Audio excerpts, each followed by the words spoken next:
session 5, which is titled International, Regional, National, and Multilateral Cooperation to Enhance Capacity of Countries in Asia Pacific in the areas of impact assessment, just transition, and economic diversification to facilitate the implementation of NDCs and LTLEDs.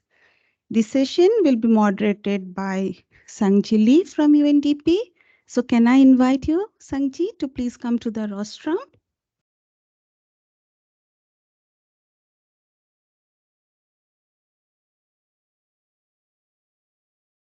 Can I also invite the speakers for this session?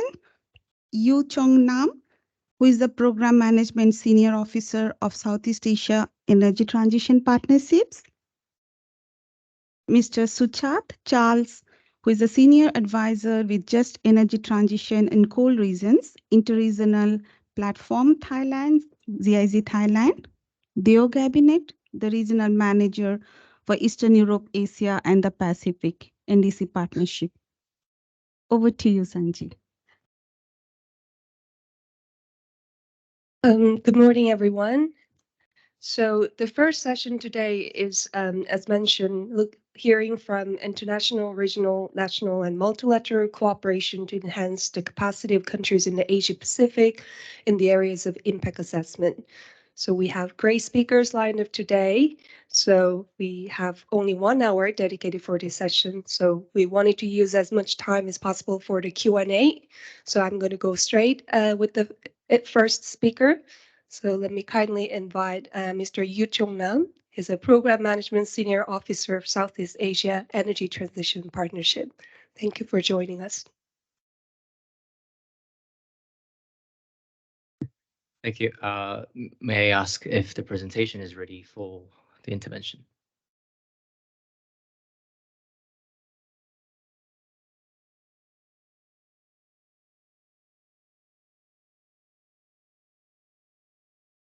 Good morning, everybody. I am Yu Chong Nam. I'm the Program Management Senior Officer from Southeast Asia Energy Transition Partnership, managed under the United Nations Office for Project Services. And it's my pleasure to be here. And I would like to thank UNFCCC and the other co-organizers for kindly inviting ETP to the session. And it's my honor to be here with the country representatives and the stakeholders in the group. And I would also like to thank the moderator, Ms. Sangji Lee.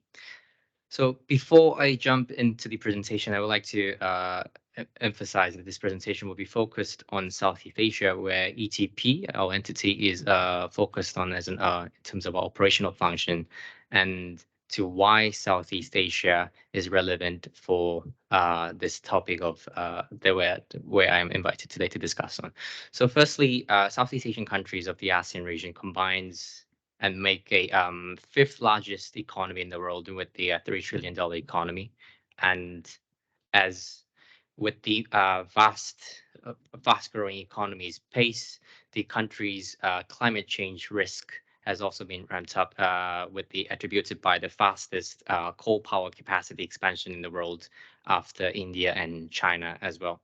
So therefore, the region calls for an urgent need to ramp up to transition away from the fossil fuels, including coal, and to transition to a clean energy technologies. And in order to do that, we need to ramp up investments to support and accelerate the transition away. So in terms of the region itself, entirely and collectively, 8 out of the 10 Southeast Asian countries have already committed to net zero by 2050 and 2060 respectively, with the calling for the critical investment needs as soon as possible for required clean energy transition. And according to the statistics, this calls for from 2021 to 2050, it's going to total almost 1 trillion or to an estimation of $970 billion for the clean energy transition investments with renewable and with ambitious renewable energy and energy efficiency targets. So I'd like to address in this presentation how Southeast Asia Energy Transition Partnership is supporting as an international development partner to support the rapid transition away from the fossil fuels to the clean energy technologies. So before I do that, I'd like to introduce the logos behind on the bottom of the presentation. So we are a multilateral partnership of the government and philanthropy, first of its kind, supported by the governments of the France, UK, Canada, Germany, Australia, and philanthropies including Children's Investment Fund Foundation, Sequoia Climate Foundation, amongst others. In order to address the earlier challenges the Southeast Asia meets in terms of the elevating climate risks, one of the first and foremost importance for the region needs in order to create a space for the growth of the clean energy technologies is to create an enabling environment for energy transition, which reflects the ETP's theory of change. In broad four components, this would be to strengthen the energy, climate, and energy policy targets and other climate policy targets, including renewable energy and energy efficiency policies, to be aligned with the ambitious climate goals, including the NDC targets, as well as the Paris Agreement climate goals, as well as the SDG and net zero. And also to de-risk the clean energy transition technologies to create a room for investments to be going into the energy transition technologies by creating a bankable pipeline of the financiable projects for energy transition, as well as to expand the smart grids technology that would enable the room for the integration of the renewable energy to be integrated into a more cleaner and accessible and reliable power grid system. And also, lastly, but most importantly, is to create a capacity development to allow the region's energy transition practitioners and the governments, among other key stakeholder groups, to be capable to drive the energy transition technologies towards to be aligned with the necessary climate agreement goals. To briefly explain about ETP in terms of how we, before going into how we deliver this theory of changes, I'd like to also explain to you the brief background. So we were founded, we were firstly introduced in terms of the concept in One Planet Summit and Climate Action Summit in 2018 and 2019. Initially being President Macron's initiative, we brought together government and philanthropies, which comprises our steering committee. And the fund secretariat of the Southeast Asia Energy Transition Partnership is managed by the United Nations Office for Project Services. We have a secretariat in Bangkok, and we are operational across 3 countries of Indonesia, the Philippines, and Vietnam throughout a 15-year period of time until 2035. And we deliver technical assistances on ground and also other mechanisms of support, including grant financings, as well as the capacity building support. In the composition of the structure of where we've received guidances from our steering committee, mentioned by the aforementioned groups of the governments and the philanthropies, with the secretariat based in Bangkok, who works together with our country teams on ground, who works closely with the governments, particularly of our operational countries of Indonesia, Philippines, and Vietnam, with the advices from our advisory panels, which also apparently we include Dio, who is from NDC Partnership, is also our senior advisor for the advisory panel in the Southeast Asian Partnership. To come up with the bring back the ETP theory of change earlier, I would like to emphasize that the 4 of the theory of change outcomes that mentioned earlier reflects and collectively aims to achieve create an enabling environment for energy transition technologies to ramp up its speed in terms of the growth of growth of the clean energy in the power system through the technical assistances that ATP aims to provide through. And it aims to target for major climate agreement goals, including the SDGs and Paris climate goals, as well as the JETP goals by ramping up, by aligning first of all, the policy climate targets with the agreement goals. These include, for example, introduction of the new energy policies that aims to create, to bring in more financeable environment for the renewable energy and energy efficiency technology goals, or upgrading the regulatory frameworks of the country's energy regulations as well as laws to reflect the latest climate commitments that are being announced at the high-level summits, including the COP26, 27, among others, and which also the highly anticipated COP28 as well.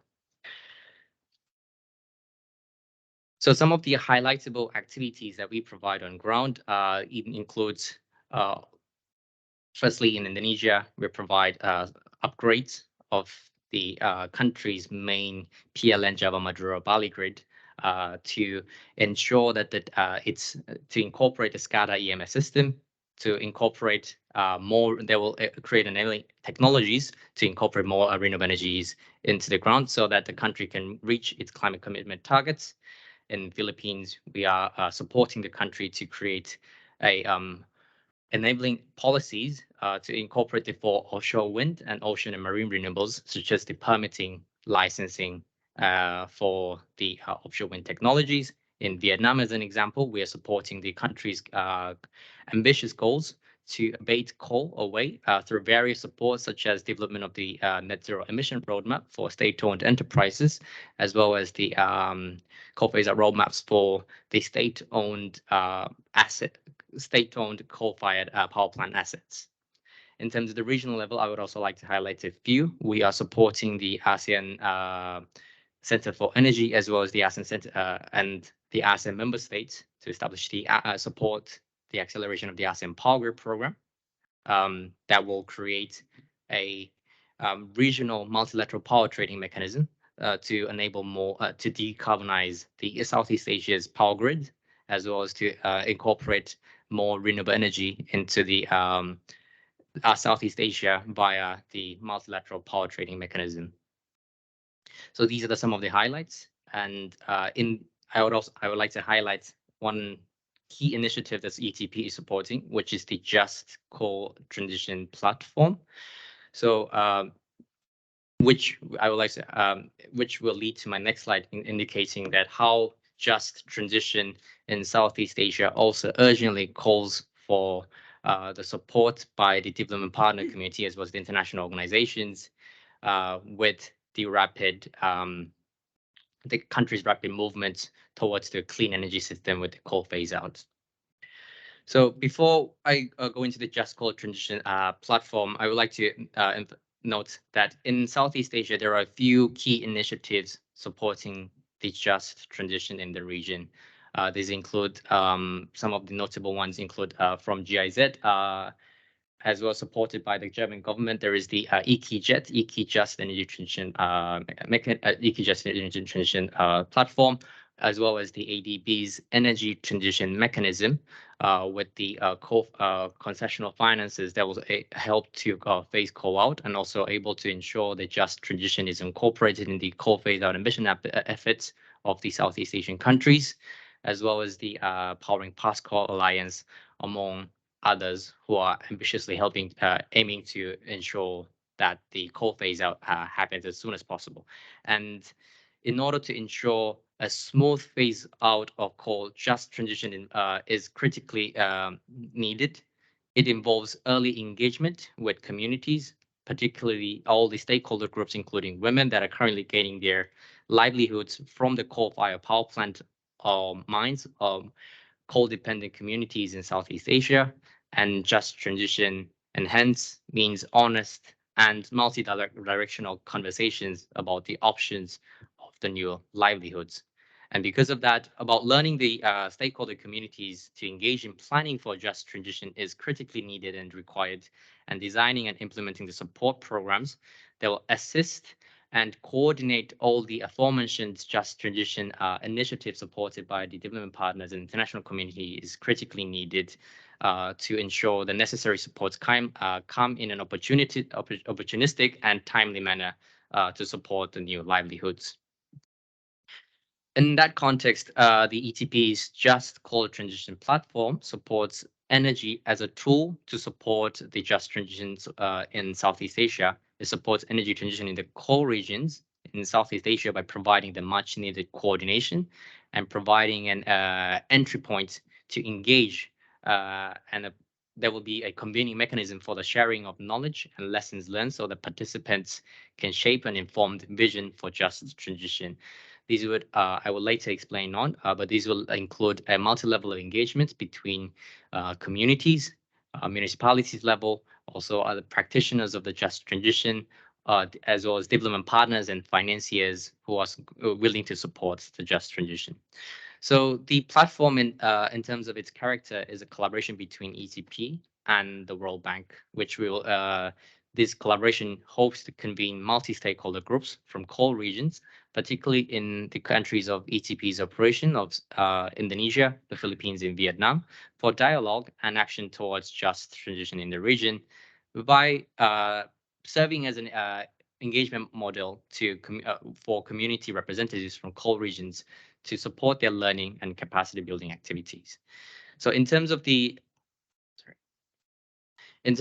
actual components of the platform, it will help to create an open platform allowing wide region and multi-stakeholder dialogue and providing a space for sharing experience, knowledge, and best practices on transition-related issues between core regions in Southeast Asia, and bringing them together through peer dialogue platforms as a way of fostering exchange and transfers of knowledge and experience, and building capacity through a learning academy by involving relevant stakeholders on transition-related issues, providing dedicated training to foster social dialogue among the stakeholders impacted by the transition, including workers, employers, informal sector, communities, civil society, as well as the governments.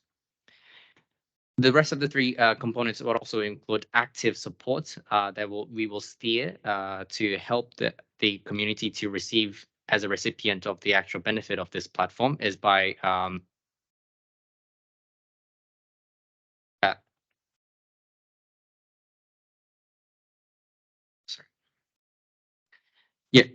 coordinating, identifying, and designing the technical assistance to develop just transition supports that will be implemented by the relevant public authorities, and designing and procuring and administering twinning programs that will arrange study tours between each inter-exchange of the just transition experiences within the Southeast Asia, as well as among other advanced economies where just transition has already been an experience that has been learned before, such as in the Canada or the European, for example, the Western Balkans in the EU, among other advanced regions.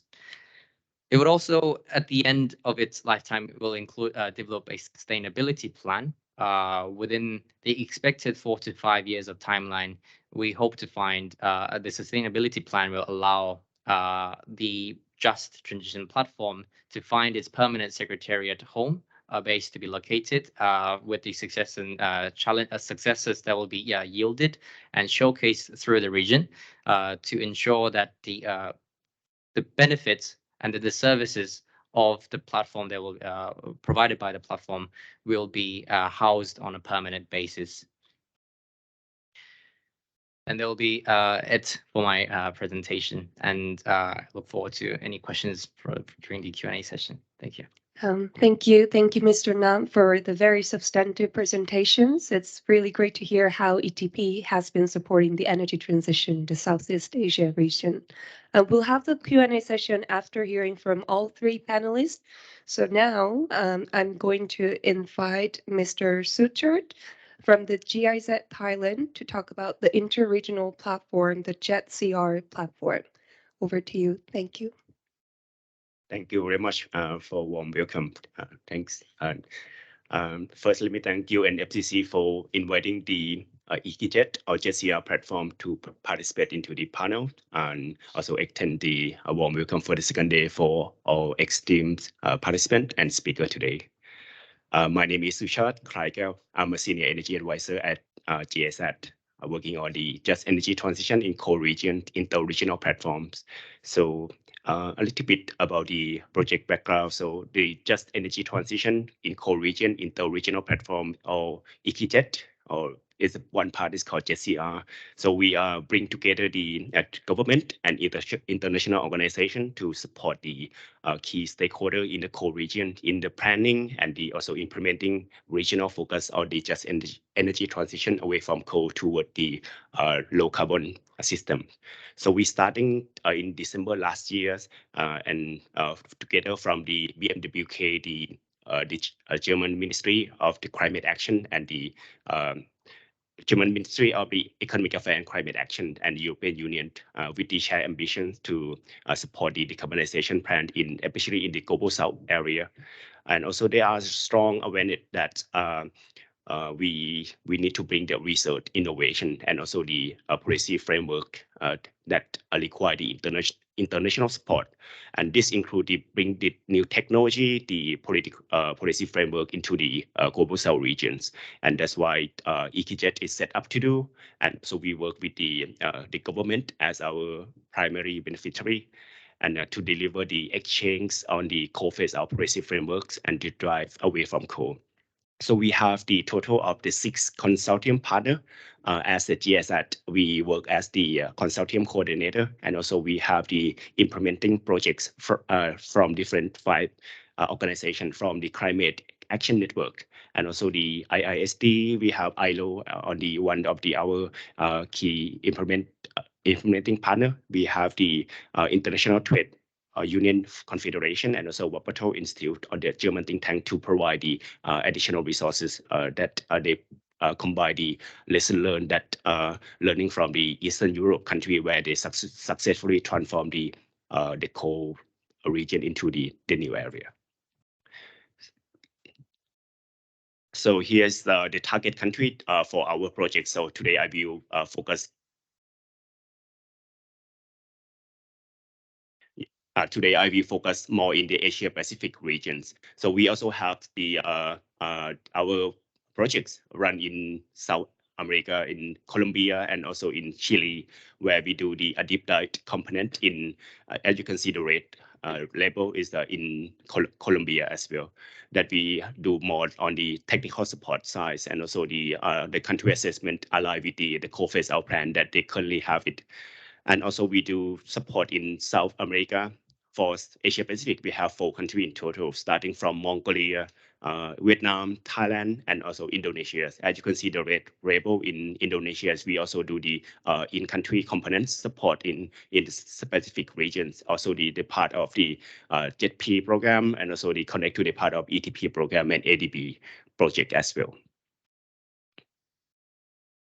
So here's a quick overview on the projects as overall. So we supporting the developing the plan for the just energy transition away from coal, right? And also we work in promoting the political dialogue in the Global South and facilitating the knowledge exchange, collaboration, and capacity buildings among the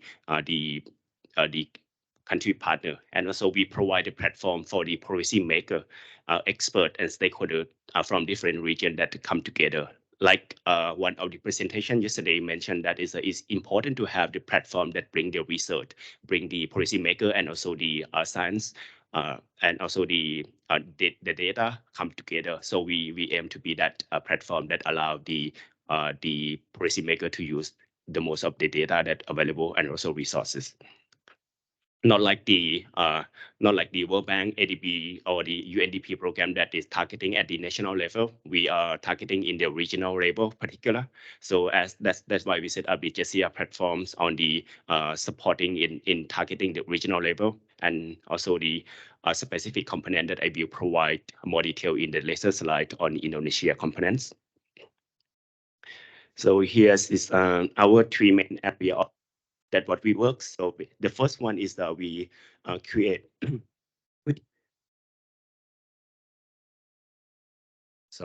we create and strengthen the international network in coal region by developing the regulatory frameworks and also facilitating knowledge sharing between the East Europe country into this global south, and also between learning from each other from the global south itself. Let's say, for example, in Thailand, they have a coal mining, coal microculture plan, and then they can share this exactly plan to the Vietnams that is a fairly similar challenge. So we can connect them and then can learn from each other. And also the second one is that we also have the international dialogue, as similar to what ETP program have, and also even the study tour. Next month we will have the first study tour in Berlin, where we bring our partner, not just the EKJet program, but also the ETP program that is come to meet in Berlin, and also to see the what activity that already ongoing on the coal phase out in Poland as well. And the last one, we aiming to serve as an online platform for the sharing the resource on the case study best practice on the just energy transition in coal regions, and also the trying to use this platform to as the resources for the other country that can replicate the model and implement in other country that are facing the similar challenge. So I will provide more details today, since we have like limited of times. I will give a brief example for the project that we are working on in some country, and is most relevant to me would be in Thailand. So in Thailand, for the EKJet projects, we work with the EGAT, or the electricity authority generating of Thailand, that own the coal mine, only one coal mine in Thailand, in the northern part of Thailand, called Lampang province. So we work with EGAT at that EGAT already have a plan to phase out the coal. Currently, right now, they have the coal production around 15 million tons per year, and if they run at this operational rate, they will deplete it in the next 15 years. But for EGAT, they try to align with the Thailand NDC target, so they're trying to reduce of its capacity by half by the end of 2030. So is that the plan here, as you can see, that is right now from about 2,400 megawatt of the power plant. They try to reduce by in 2025, reduce to half of its capacity, around 1,300 megawatt. And from that, they will reduce the coal use consumption as well by 15 million tons per year. They will reduce into around 6 million tons per year. That is due to the increased efficiency of the power plant. They can reduce the use of coal, and ultimately we try to phase out before 2050. But in order to align with the target, we try to do it early. We accelerate the plan. That's what EKJet try to help them on the review and revision of the plan. The problem, as you can see, that we try to come up with a solution. The EGAT already have the quite comprehensive plan on the just energy transition, called Mae Mok Green Area Roadmap. For the Mae Mok Green Area Roadmap, they divide it into the short-term goal and also the long-term goal. The short-term one that is EKJet can help directly is especially for the direct and indirect worker that is involved in the coal mine area, is around 9,000 people working in the district, and it's huge economic impact if this coal power plant needs to phase out. So we look to that on how can we support the people who are direct and indirect effect from this phase out. So we look at the quick win projects on not just about the promoting the green decent job. We can also look the other job that is not related to the energy jobs, such as the tourism empowerment, and also the promote in other area that is connect to the Chiang Mai area, where they have a big city in the northern part of Thailand, and create a new green industry that could provide the future benefit for the area. And also the long-term plan, we supporting this the Mae Mok coal power plant is this electricity system in Thailand is like this centralized system, is around 2,400 megawatt up there. And then when we phase out Mae Mok, we need to look at the energy security. So how can we make sure that it's not affect for the regions? So also the demand in the northern part of Thailand also similar, is around 2,000. So we need to change the system from the centralized system to decentralized system. That's why we support on the feasible study on the renewable and what could be an option to replace by the coal in the regions. So we come up with the solar that could be the potential, and also the biomass projects and pump storage. The pump storage, due to the coal mine that's close, they geographically support from these projects, and also the biomass that is currently developed as a lot of agricultural waste in the northern part of Thailand.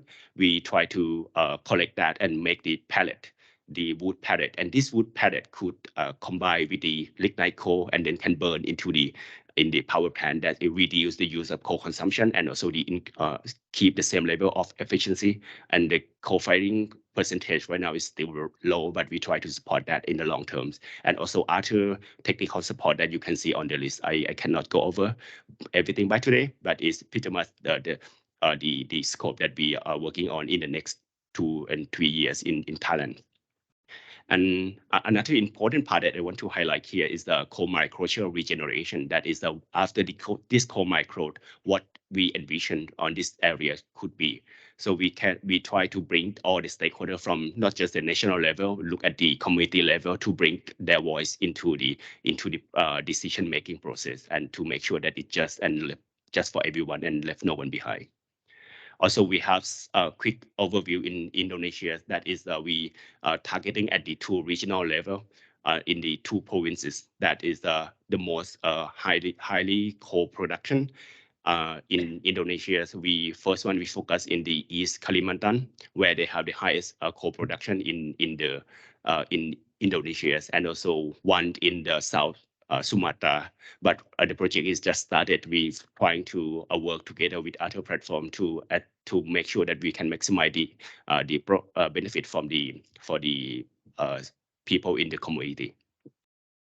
And finally, I really want to mention is in Mongolia, because when you talk about the just energy transition project, is completely new for the country. Especially Mongolia is dependent on coal, and it's a really challenge if they need to phase out the coal, and how we can support Mongolia in the just energy transition process. So we first started in Mongolia last year. Is quite the first pilot program for us. We look at the small area, Nala area, that is look at the coal mine regeneration, and also the green and decent jobs that work with the academic institution on look on what kind of job, and we use the ILO guidance to what kind of job that we need to reskill and upskill for the people in the community. And here's a quick highlight due to the times, quick highlight for our projects this year. So we have also in Vietnam, and also the starting phase on the coal phase out plan, and support the Vietnam in terms of peer-to-peer exchange. And we also ensure that we have create the regional network of innovation region from 7 partner countries, and also learn from other countries across the project across the world.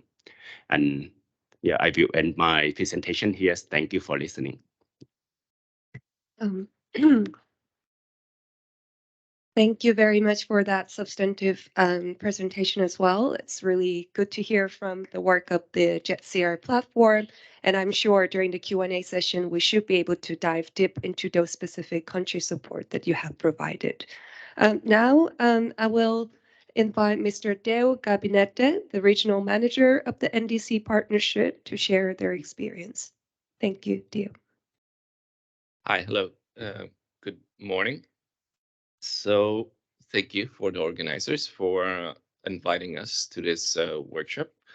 So as Sanji has shared, I'm from the NDC partnership, and the partnership is, of course, us here together, seated together. That means UNDP forms a huge part of the NDC partnership as one of our implementing partners. But of course, we also rely on our other implementing partners, such as ESCAP as well. Who else is here? GIZ, of course, and the respective bilateral relationships that we have with the development partners or donor countries. But I was asked to present on, to provide some insights and some of the key takeaways that we're getting from our engagement with various countries in the Asia Pacific, Asia Pacific region, on how many of these countries are already transitioning or planning to transition. But before that, for those who are not, of course, still familiar with the NDC partnership, I'll just give a brief introduction, and then I'll talk about the transitions that are happening or about to happen in different region, and some potential areas of cooperation. That means like gaps or maybe potential projects that can be developed together with some of our development partners here. And shameless plug on the support mechanism that we have and that we are offering right now to member countries with regards to their needs for NDC and LTS enhancement and alignment. Well, maybe Sanjay, you can also share.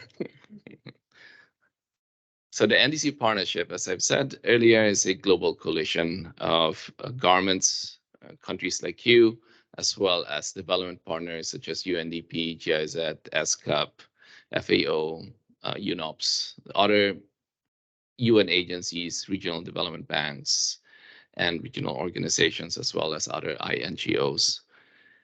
The main objective is really to support developing member countries to be able to advance their commitments towards the Paris Agreement and making sure that it's also aligned with their sustainable development goals. And we do this by helping countries, of course, reduce their GHG emissions through the various work that our implementing partners here are already supporting you, as well as increasing or enhancing the adaptive capacities as well and the resilience of our member countries, and by facilitating the mobilization of resources. So we're not a funding agency, but what we try to do is help countries develop those projects, surface those ideas, and try to get at least one foot in the door in terms of having, some initial preliminary discussions with potential funding partners. So it's a very tricky discussion topic in terms of how to give a big an overview in terms of what different countries in different regions and how they are transitioning, because we have, at least in my portfolio, around 29 countries that does not include yet the non-members of the NDC partnership. But at the same time, a lot of things are already happening within the country. But one of the things that we thought would be easier to sort of use as a source, or at least as an indication of how and where countries are transitioning, is, of course, the country's NDCs and LTS. It doesn't provide you an information of what they are doing now, but at the very least, the commitments that they have made, whether unconditional or conditionally, and what they will be doing and how their economy will be transitioning in the next 7 years, or with their long-term strategies in the next 30 or 40 years. And what better way to present this very quick and very dry and very rough analysis would be a word cloud. So in Central Asia, for example, what we're seeing is that, of course, apart from decarbonization and energy sector, they are also looking at ensuring that they have they're also decarbonizing at the other sectors such as AFLU, IPPU, and waste. There's no surprise there. But what is quite interesting is also that they are also trying to ramp up activities related to adaptation, because in all developing member countries, NDC, most of them anyway, adaptation is also there in their NDCs. And a lot of investments, substantive investments made, whether directly by the government or through the support of development partners, are also being made on water, agriculture, especially under this, how countries articulate it in terms of a security measure, under water security, energy security, and food security. The reason why I'm highlighting this is that apart from, how countries are transitioning out from fossil fuel sources, they're also trying to transition in to new modes of working, or new modes of infrastructure, new modes of livelihood that are already being impacted by climate change. And this is one of the bigger concerns that we have currently, because the energy equation is in comparison to how we'll be putting infrastructure for water security, food security, is a bit cut it dry. In Southeast Asia, it tells a similar story. Again, no surprises there in terms of what they are aiming for their mitigation targets. Agriculture and agroforestry are on the main highlights in terms of where they are aiming to decarbonize. But also looking at the adaptation side of the equation, you'll see more DRM related type of targets or goals. That means more infrastructure, more people needed to put up this infrastructure and to maintain this infrastructure. That means a whole cottage industry of different businesses, private and public, that will be required to climate proof their critical infrastructure system, including road networks. And as I will be sharing earlier, this is where many countries are now starting to see the stumbling blocks. That means, yes, we know what to do, but we don't have the means. And that goes beyond financing. That means people. That means the local labor that's needed, the engineers that are required to design this new resilient or climate-proof or climate-resilient infrastructure. They're nowhere to be found within the country. So they have to rely on fly-in, fly-out consultants. In the Pacific, again, no surprises there.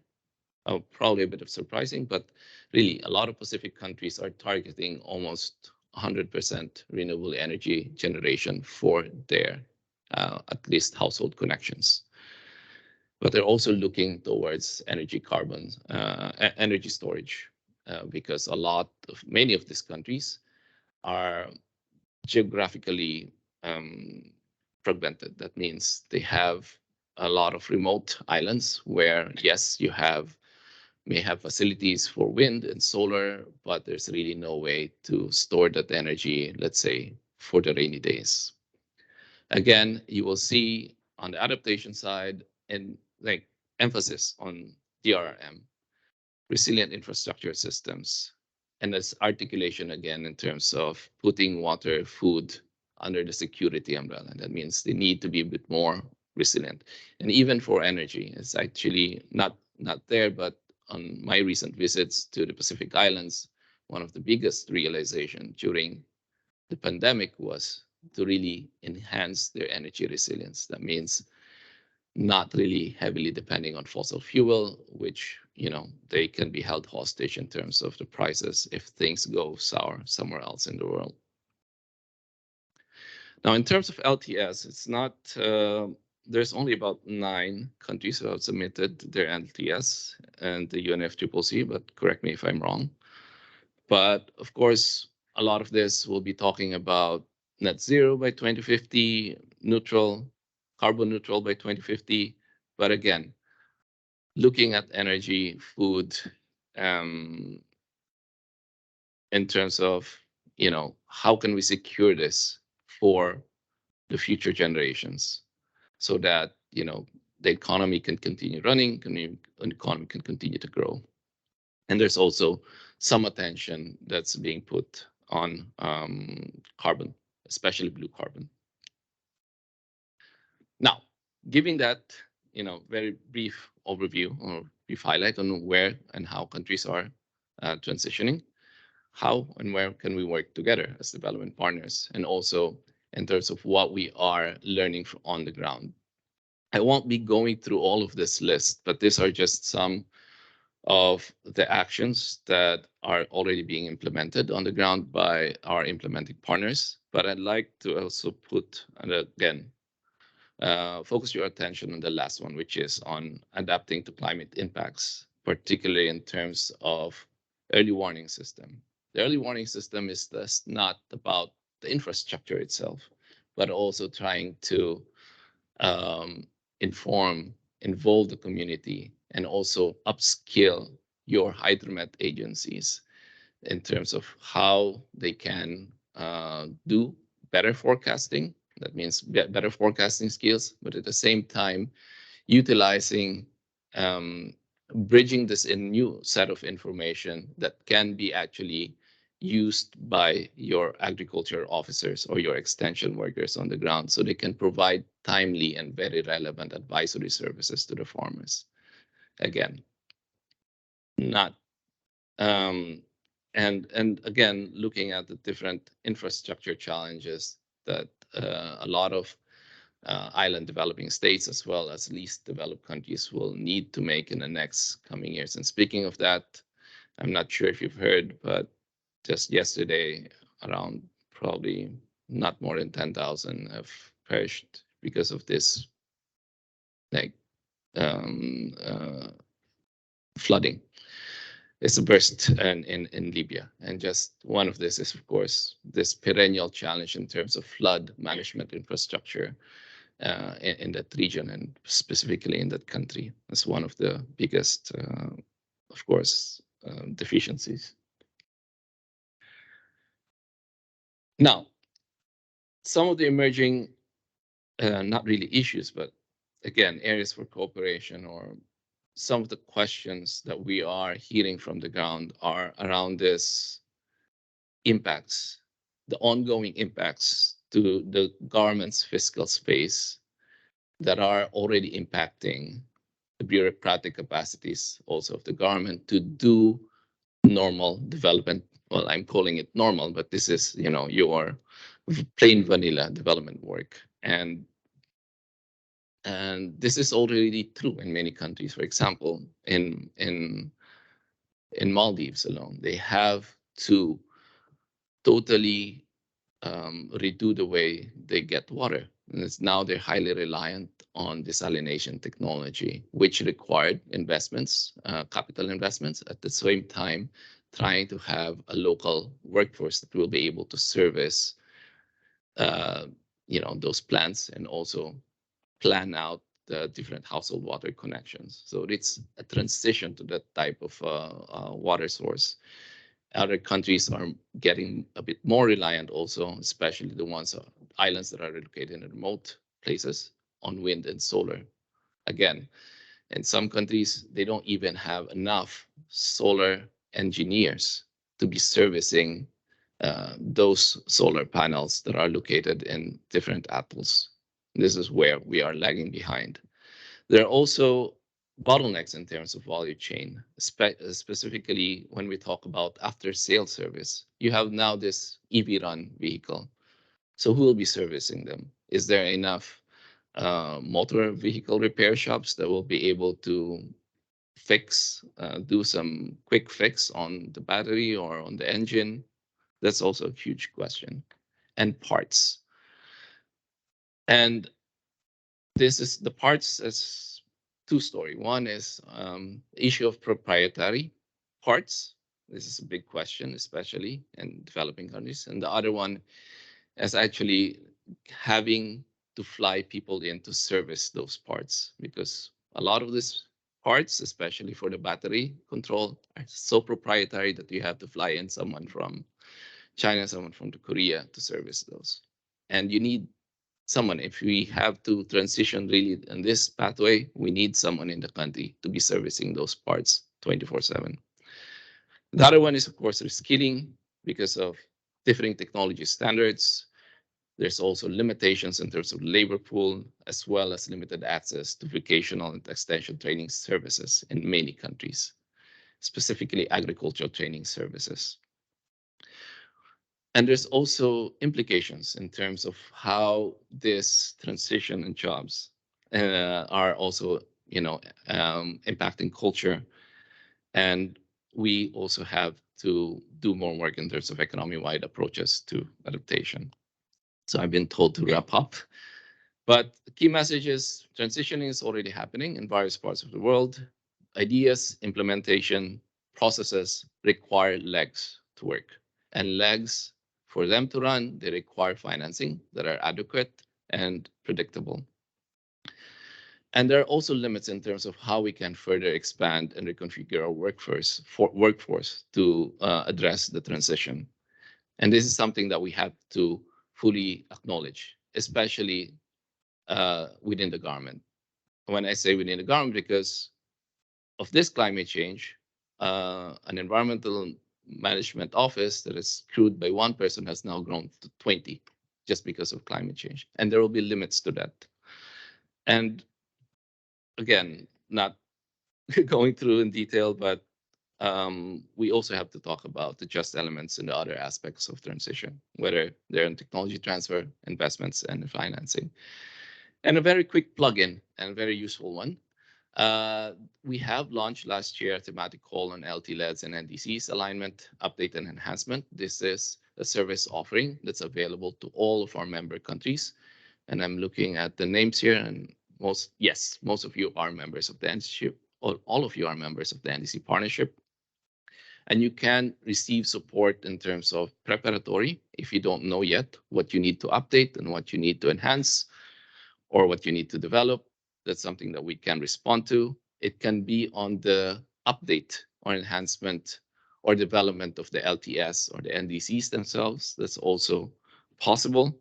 Well, one of the things that's more relevant to this workshop is, of course, promoting long-term transformation action. And this is for countries with an LT-LEDs or LTS already. It is really focused on paradigm shifting policies and institutional frameworks that would contribute to jumpstarting this transformation and this transition. The key idea is if you need analytics or studies or policy development related support related to this, then the NDC partnership through its implementing partners will be in a position to provide resources for you. So that's it. Thank you, Deo. Thank you so much for sharing those insights from the ground. Let's give him an applause. I think we have 10 more minutes if it's okay. We started 10 minutes later. So it is really great to hear from the speakers today, right? Yesterday, we have heard more from the global perspective on how the UN agencies and the KCI have been providing support on impact assessment and just transition, energy transition.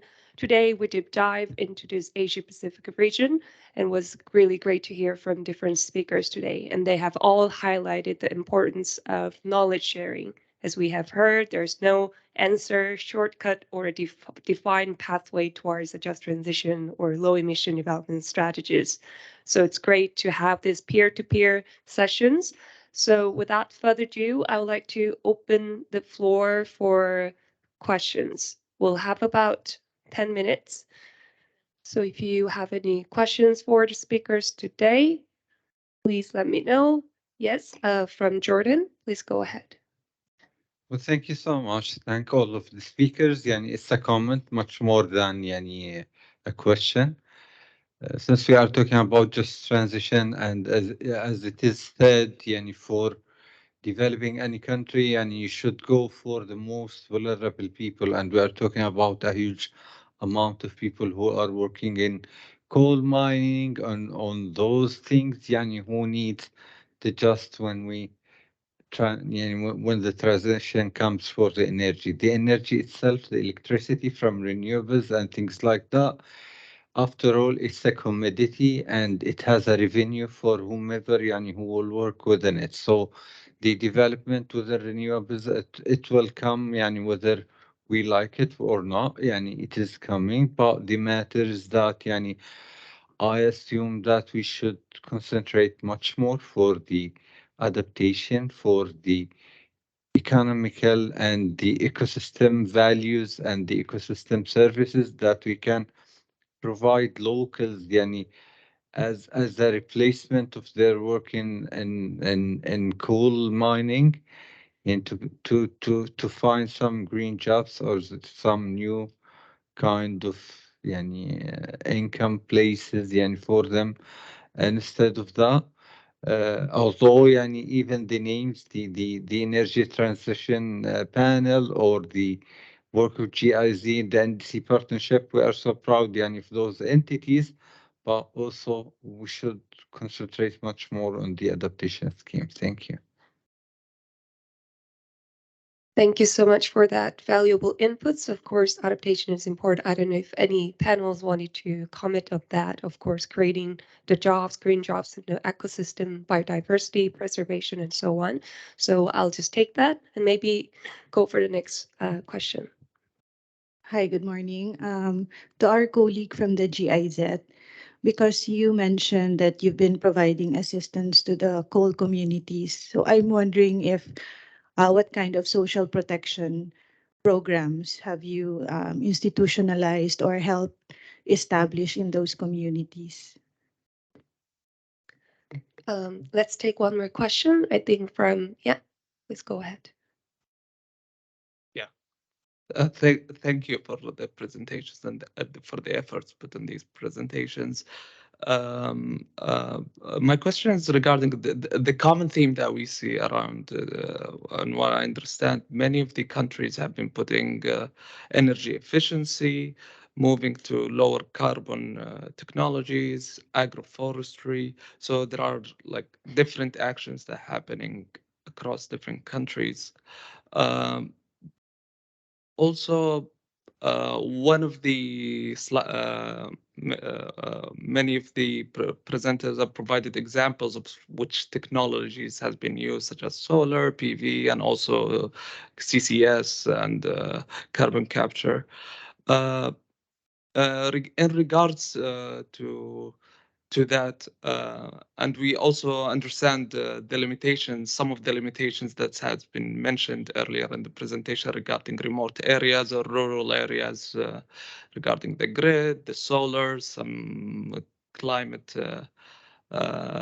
Some countries don't work with solar very well, or they don't have the capacity for solar. My question is, how do we balance out the energy poverty, some of these areas, generally in Asia Pacific region that has these limitations, but also using technological options that are available within scale, and also while enabling those countries to use their own natural resources in a sustainable manner. To me, in that regard, it provides energy security, provides accessibility to energy. Many populations don't have the access to energy. So how do we balance this in this just world that we are trying to achieve for, and how do we balance the impacts of certain policy interventions on that? Yes, thank you very much for that important question. So I think we have three questions slash comments. The first question is, how do we ensure a just transition in the adaptation sector? And the second question is specifically related to the GIZ. What was your assistance to coal mining areas? What kind of social protection support has been provided? And the third question is for all panelists. How do we balance the issue of energy access and energy transition that is also to do with the urban and rural energy divide? Also, there's a bit of a component related to the difference in the capacity and technology as well. So that question goes to all panelists. So I'm going to invite the GIZ first to answer. Thank you. Yes, I can address the second question first regarding to the program that we support. And I will give the context in Thailand, where we look into because we supporting at the regional level and district level rather than the national level, as I mentioned, right? So basically, what we have support in the Memo district for the social protection, that we look into we work with the Memo Women Development Fund.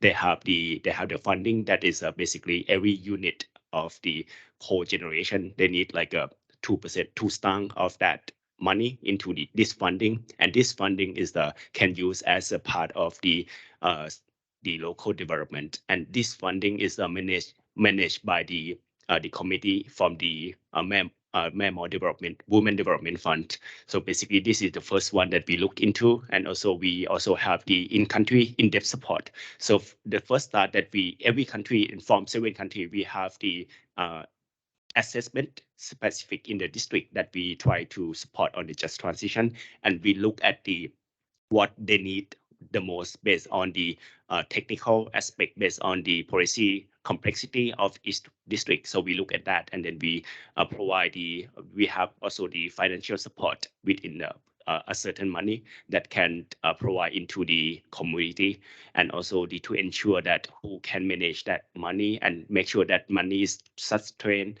We try to encourage the community leader to be a part of that committee. For example, one of the really nice project that ongoing is a pallet that is they have the wooden pallet that they're trying to collect all the agricultural waste in the regions, and then they bring into in sub-district. They have 5 sub-district in total, and then we support on the technology part on that, and we look into the technical transfer. That is we can after we left, the people in the community can run the project in the long term, and also the part of EIA assessment that in Myanmar they will do the coal mine regeneration. They need to involve the people from the community to be a part of the plan, especially on the coal mine closure plan in Myanmar area.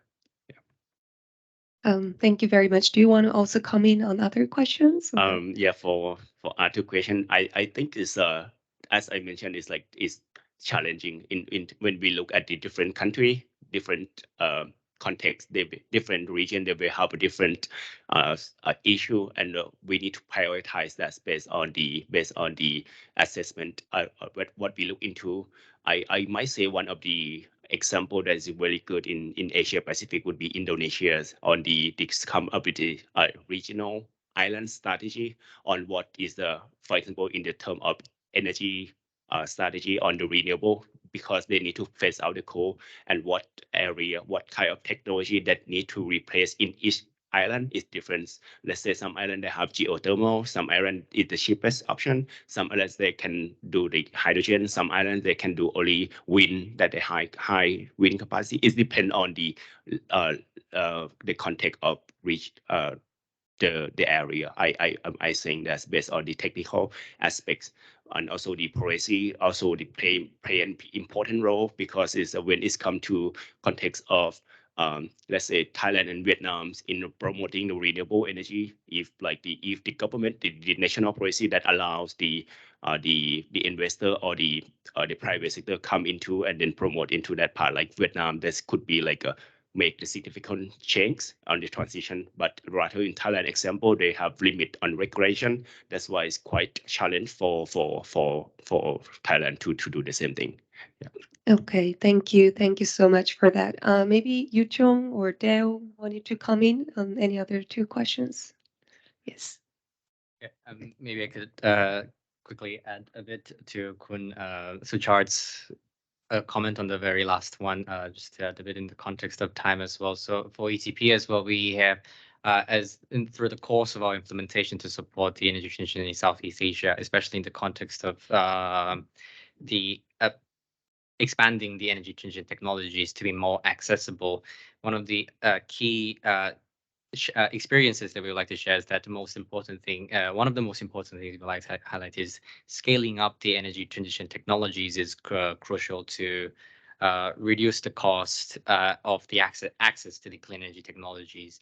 And by doing that, we aim to provide a few supports, including such as introducing pilots of the new business concepts and models of the renewable energy, as well as the energy efficiency technologies, to prove the bankability and viability of the energy transition projects to the investors and financiers and financial institutions to scale up the energy transition. However, this is not.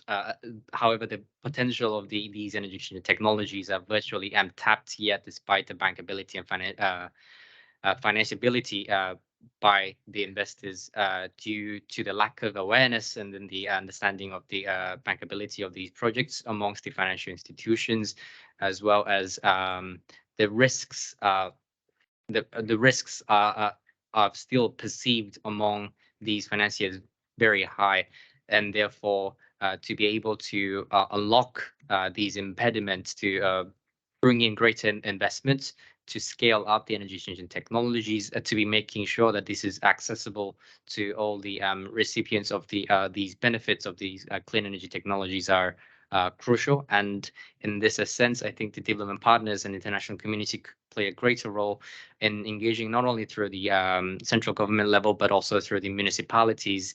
For example, we are engaging with the municipality level of support. We are supporting the BARM, the autonomous region in the Philippines, to scale up the energy efficiency development in the Philippines, and which we would like to emphasize that development partners could create a greater role in not only bringing the necessary finance, but coordinated greater finance from the financial sector to for investments into these energy changing technologies. Yeah. Thank you very much. Now I'm going to move to Deo. Yes, just wanted to answer Jordanian colleagues' question on adaptation. So this is not, again, a cut and dry answer in terms of how we can address the limitations in terms of what we're doing now with adaptation, but at least what I can share is what we're doing at the NDC partnership in terms of how we are currently supporting a number of countries, most of them SIDS, at least in this region, in terms of developing a pipeline of adaptation projects, and looking at it specifically from an investment lens. That means from a whole economy perspective, ensuring that we're not just developing pipeline of projects that will be implemented in isolation. They're making sure making sure that these projects can be sustained and that they actually have an ecosystem of support and their enabling frameworks within the government that would sustain these projects beyond the implementation period. And what that means is not just continue operating what has been done or delivered in that project, but also, for example, looking at the livelihoods of the people that we have transitioned to, let's say, do more sustainable means of tourism or look into sustainable cropping practices. There needs to be support services that will enable and allow these communities, this livelihood to continue up, outside the project implementation period. And that could be, extension services, ensuring that there's a proper supply chain that will provide aftermarket, after sales support, and what have you. But again, the important is not looking at the adaptation projects as a standalone project, but looking at it from an investment lens. Thank you, Deo. These are really good questions, right? We're talking about the energy transition versus the energy access issues. We're talking about the transition beyond the energy and what do we do in the adaptation sector, and also those who are employed and doing the work there. So I think that brought a lot of other questions as well. I see Ruchika has raised her hand, and there's actually two more, Peter and maybe Professor Wang Mo. And then we're going to close the session. Thank you.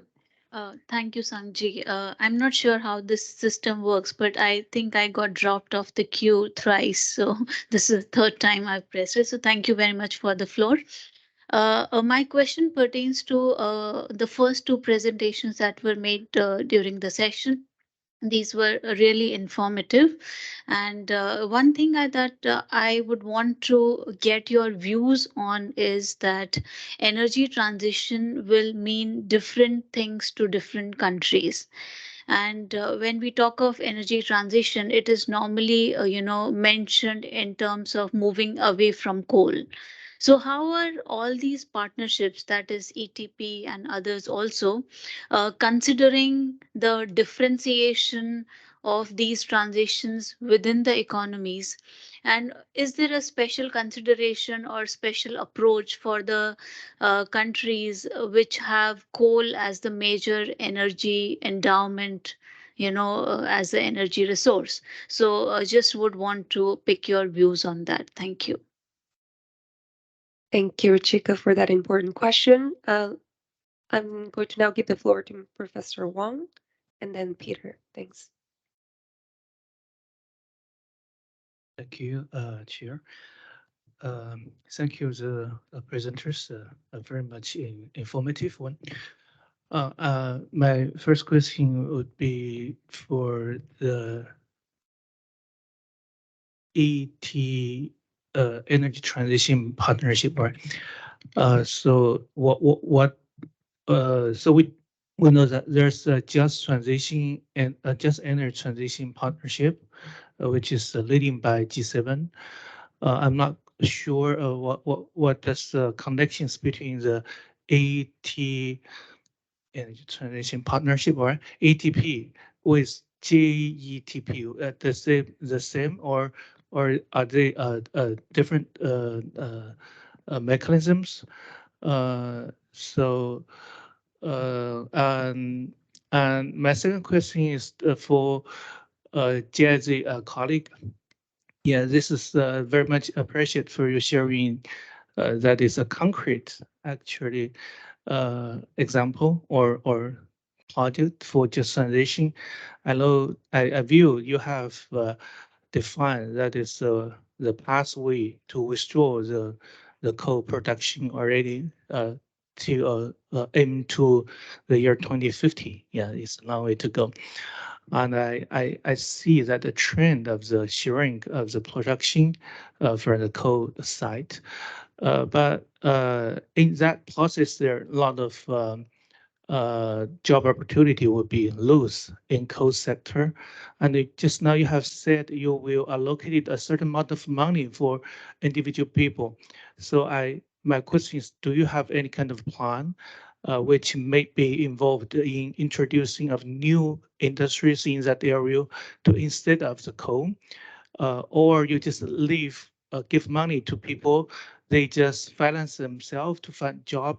So this is look like a very bottom-up way, but do you have some kind of top-down design for that area? For example, for maybe just transition plan, which is not for maybe next 20, 30 years, that to leading people to transfer into another sector other than you give some cash or money for the people and let them do that themselves.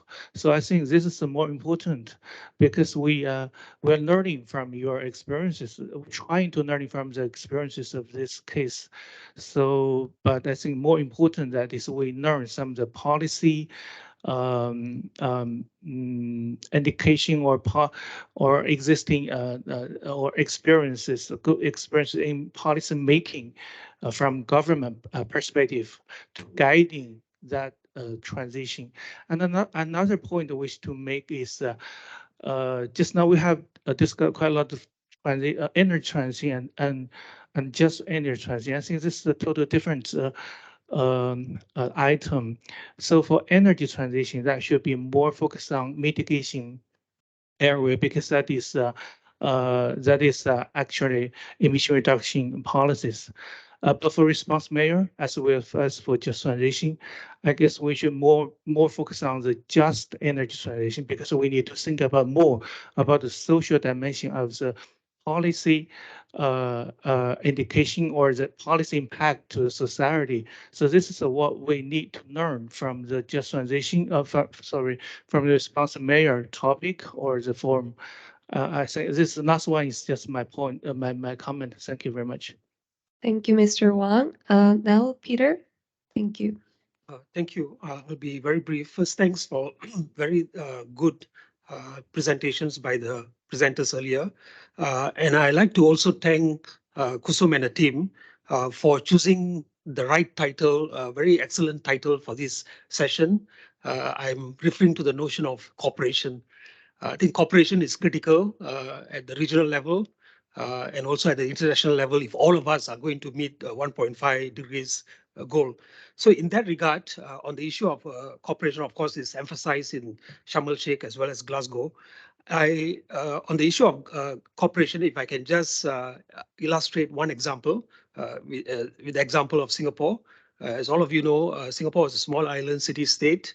We import for all our energy needs. We do not have renewable energy options. So therefore, we need to collaborate with our ASEAN partners. So in this regard, although we do not have indigenous renewable energy sources, we have undertaken to import, to eventually make up about 30% of our energy mix on renewables from our neighboring countries. In that regard, in the theme of cooperation on the issue of regional power grids, we have commenced the Laos, Thailand, Malaysia, Singapore power integration project in June last year. This is significant because this is the first example of 4 countries collaborating through regional grids. And recently, we are going to undertake a similar import of clean energy from Indonesia.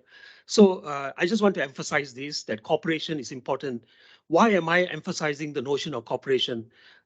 Because there's no one size fits all, as other speakers have said. The Paris Agreement is founded on national circumstances.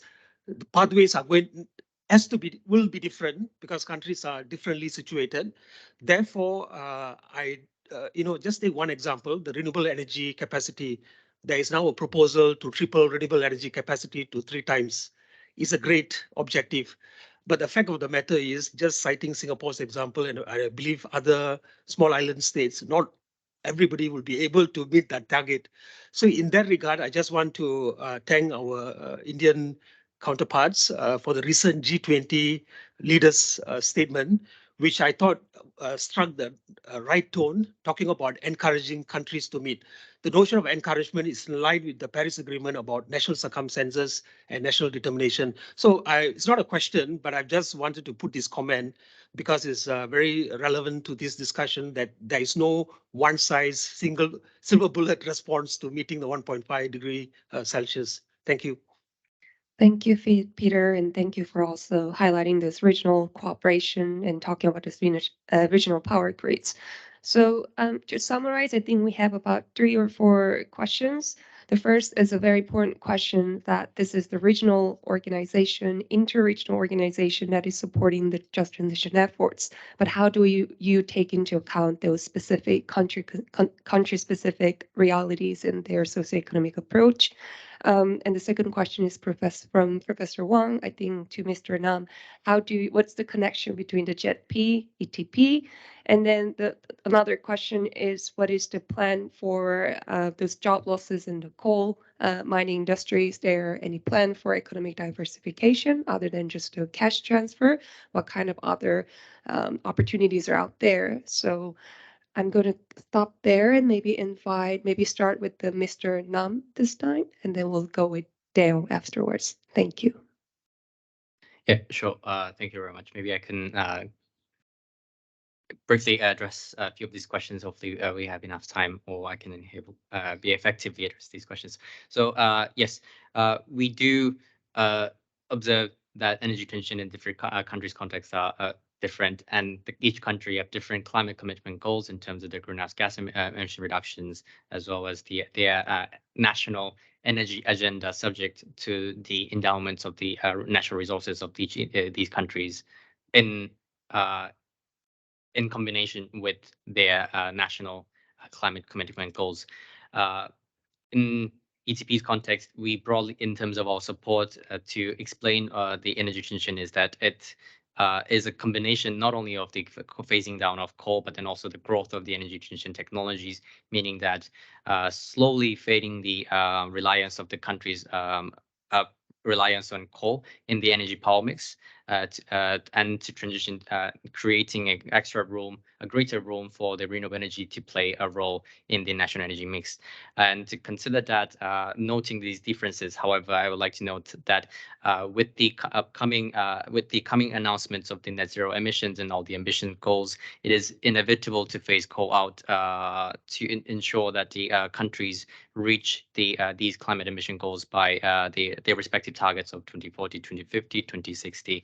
And without it, the full energy transition with the full clean energy transition technologies will be impossible. And hence, it will be a combination of the both phasing coal down and also creating a room for the energy transition technologies to grow at the same time, to ensure that the region, especially in the context of Southeast Asia, and also logically applying this in the other geographical regions, it is inevitable to emit the concept of the phasing coal down in order to achieve the net zero emission goals by these highlighted targets.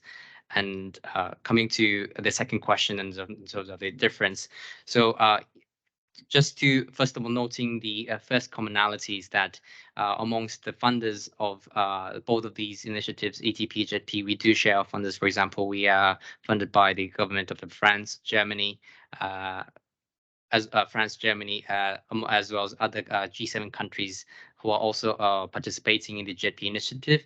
However, JETP's main mechanism is to share my personal understanding is the bringing the finance from the G7 countries, but also the majorly the private financiers, especially the GFANs, with the major instrumental tool of the concessional finances to close down the coal-fired power plants in these JETP target countries of the South Africa, Vietnam, and Indonesia, supported by the JETP Secretariat, which are commonly led by the country government itself.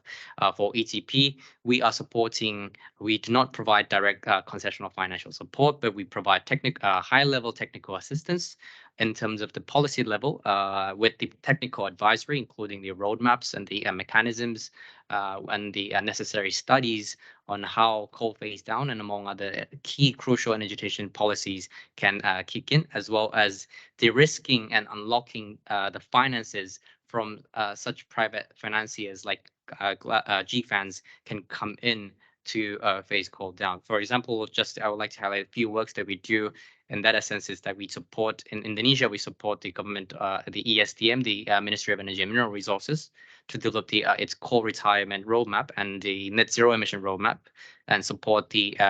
We also at the moment concurrently supporting the JETP Secretariat's replacing of the experts to do modeling for coal phase down. And in Vietnam, ETP provides support to Ministry of Industry and Trade, as well as the CMSC, which is the focal ministry managing the state-owned assets of the government of the Vietnam to aid the development of the net zero transition strategies for just transition and net zero transition roadmap for coal state-owned enterprises.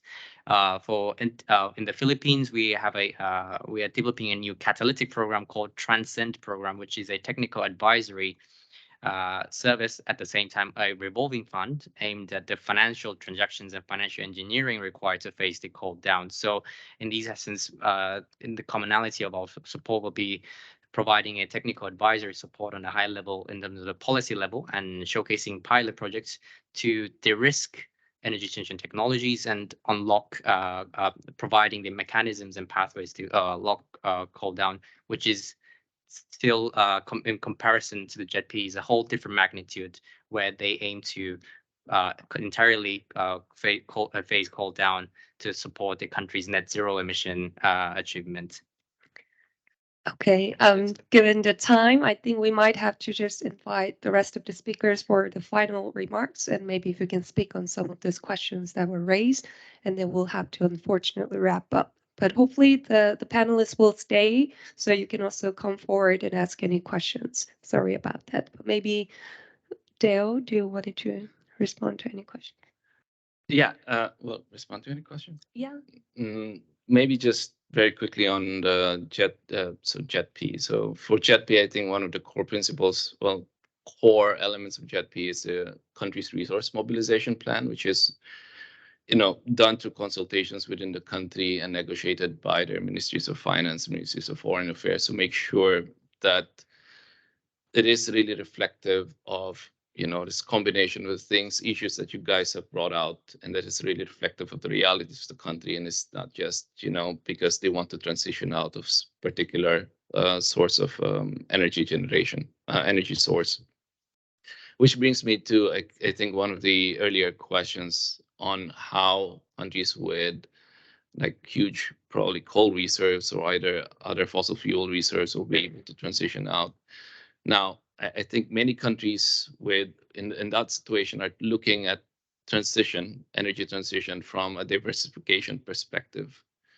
Again, going back to this energy resilience and energy security, and also taking what we have learned from the recent pandemic, that we cannot be trapped on a single energy source alone. By diversifying, we are also able to transition out, maybe not depending on the scale and speed that the country wants it to do, but diversification needs to be there for resilience purposes. And in some countries, they're doing that. For example, all year round, they are relying on their hydropower because they have hydropower, huge hydropower resources. But during winter time, they have to go back to coal because at the end of the day, they need to stabilize their grid. And to stabilize their grid, you need different sources of energy that are reliable at different times of the day or different times of the year. So. Great. Thanks, Joe. And then maybe Mr. Sutrar, maybe you can briefly talk on that question on the coal mining. Thank you. Yes, very brief on the how we decide into for GSZ. We look into the 4 thematic area for the just transition context on the look at the assessment for each country, and we will see like this country is suitable for the just transition strategy, the green and just economy, energy and justice, and also the coal mine closure. Let's say, for example, in South Africa and Thailand is more on the coal mine closure context. We work on that particularly, but in Mongolia, Vietnam is quite relying on coal, and we cannot phase out away. We look more on the just strategy and also the green energy and justice, that other aspect of the energy transition. So we have like a 4 thematic area that we try to add the country into the context, and also the at the national level policy, we work also like in parallel with the national level, especially on the power development plan, because in Thailand, but in particular, power development plan is something that determines that you are going to use this coal or not, and how can decide what in decentralized system, like how can use the renewable in particular region that connected to the other job that support the people in the coal mine region to work in other job that related to the green jobs. And also we have the other project that run in parallel called the Recultivate program, that is more vocational training, and it's more like the specifically for the reskill and upskill on the job. And also this we involve a lot of the private public-private partnership rather than the cash funding. So it's more like the bring the stakeholder come to the bring the private stakeholder come to the program, because I think it's to create the long-term development. I think we need a lot of private, especially in the context of Thailand. Yeah. Thank you so much. I hope that has all answered your questions. And let's give a big round of applause to our panelists for a very useful presentation and sharing the insights.